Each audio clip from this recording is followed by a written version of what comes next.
خبر شامل کرتے ہیں ہب چوکی سے۔ ہب چوکی اور سندھ کے بارڈر پر غیر ملکی افغانیوں کی آمد و رفت میں روز بروز اضافہ۔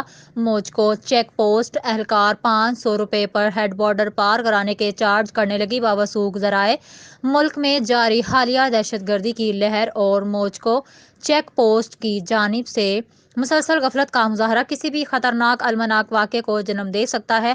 تفصیلات کے مطابق بوثوق ذرائع سے ملنے والی اطلاعات کے ہب چوکی اور سندھ کے بارڈر پر موجکو چیک پوسٹ کے کرپٹ اہلکاروں کی جانب سے ندی کے راستے افغانیوں کو غیر قانونی طور پر پیسے لے کر بارڈر پار کروانا دہشت گردوں کی سہولت کاری کے مترادف ہے۔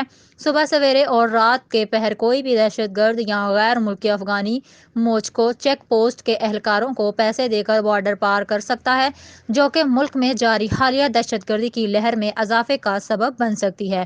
فورسز کے اعلیٰ افسران کو موجکو چیک پوسٹ کی پالیسی پر نظر ثانی کی ضرورت ہے۔ پیسوں کے عوض کسی کو بھی بارڈر پار کروانا ایک غیر قانونی افعال ہے اور اس سے ملک کو نقصان ہونے کا اندیشہ ہے۔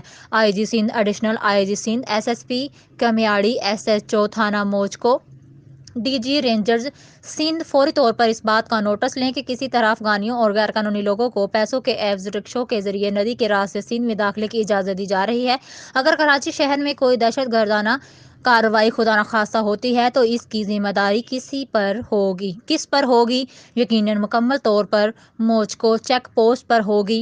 کسی بھی قسم کے غیر قانونی لوگوں افغانیوں کو بارڈر پار کروانا قطعاً صحیح نہیں ہے۔ عوام اپنے ملک کی ایجنسیوں سے پرزور مطالبہ کرتی ہے کہ ان تمام تر معاملات پر فوری ایکشن لیتے ہوئے بارڈر پر مستحکم پالیسی بنائیں تاکہ کراچی شہر میں کسی بھی قسم کی تہذیب کاری نہ ہو سکے۔